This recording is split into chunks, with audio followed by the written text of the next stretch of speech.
I'm Ala. And I'm Garrett Hohn. Welcome to the Hohnstead Glamping Cabins Resort. And this is our newest cabin called the Stargazer. Recently we decided to knock down our beloved shanty, which was 12 years old and the first thing we built on this property. We did so because of this sick view here, and we thought we could do better. So as you come around the corner here, you're going to notice a lot of things if you compare to the shanty that have stayed, such as this garden rock wall. And when we jumped on here, this was initially a deck, and the gooseberry was at the corner, and you jumped around it and it had a 270-degree deck. And it was important for me to maintain the platform. I didn't want to work too far backwards. So we made some modifications after the teardown so we didn't have to totally backtrack, which included building up the platform to match the old shanty platform after we had taken off the composite deck.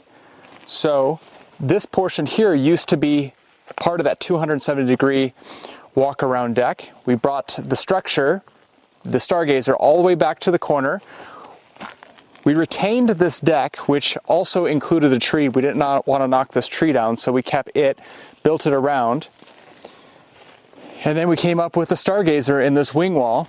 And initially, much like the A-frame, it had a wing, but the A-frames is 2x3, this is 2x4, and it proved to be a little bit too heavy for some people to lift.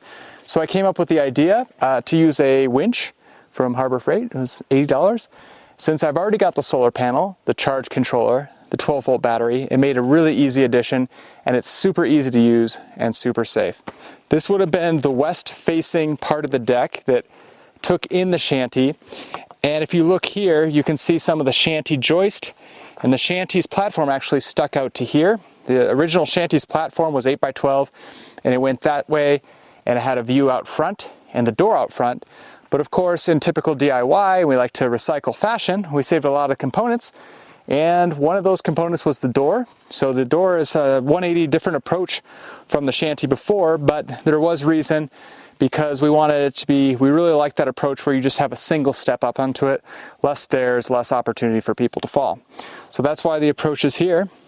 And we do like this 15-inch kind of stoop, and using the chads, the hanging chads from 6.5 foot composite, which makes your 8 foot there. So it's just tidy, and it kind of keeps some of the dirt out. In here, and one of the unique features about this is we opted for a queen size bed where the A-frame and the blind both have singles that you enter down the center. And we intentionally built a low profile bed so that way as you came up it wouldn't eat up so much space to kick you out there, so tall people can easily walk past it, no problem. It is about 12 to 14 by 12 to 14, I can't remember which direction. But a Hohnstead feature that we always use is the live edge here, because my dad's got a sawmill and we got plenty of standing dead timber on the property. And it's just funky and cool. It's a lot different than the store-bought lumber. Again, Coleman cook stove for your coffee and tea, 2 gallons of drinking water, old window from the shanty, and here we have some scratched screens where a bear actually tried to get into the shanty. So it's kind of a fun story for new guests staying in the Stargazer. Coffee and tea over here.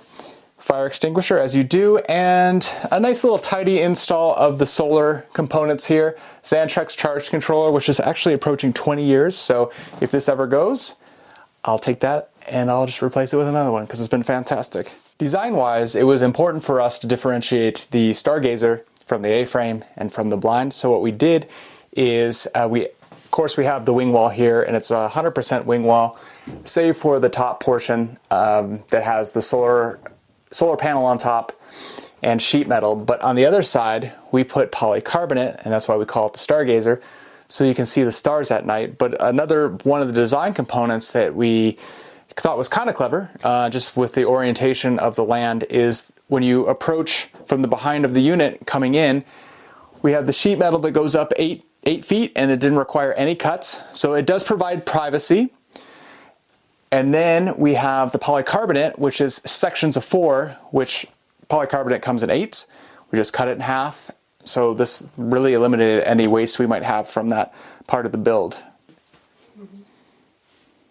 On the back side of the door wall here, we have towels for you, different books, information about the area. The door, as seen previously, this is the back, and this is just I play goalie in hockey, and this is the goalie stick that's cut down. I thought it was kind of cool, kind of a cool look. But I guess the defining feature of the Stargazer that separates it from the A-frame and the blind, again, going back to that heavy door, we had to engineer something that was lighter, safer, and easier, and we just think this is pretty cool. They have winches that are remote activated. This is one of them.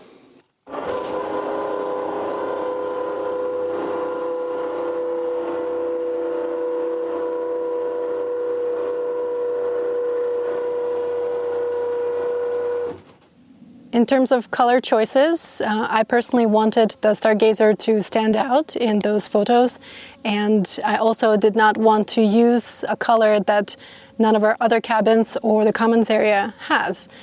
So we decided to go with red. Red is bright and vibrant when it comes to standing out among the green forest.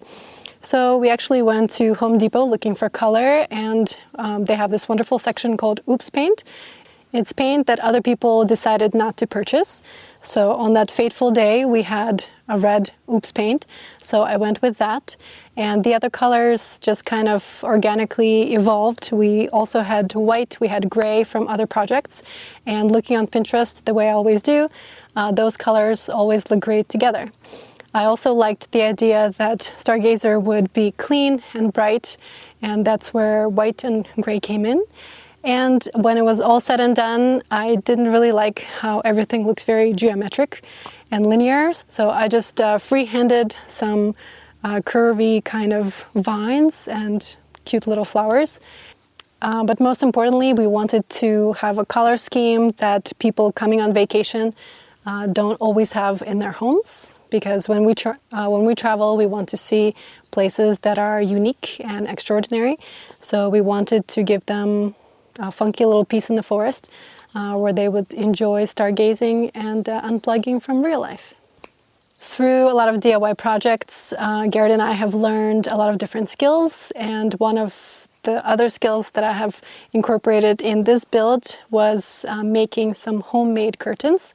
And I had this really cute cherries material from South Korea, so I decided to create some DIY curtains for the Stargazer. We wanted a low-profile bed to allow for extra space to walk around the bed, so instead of buying, we just decided to make our own.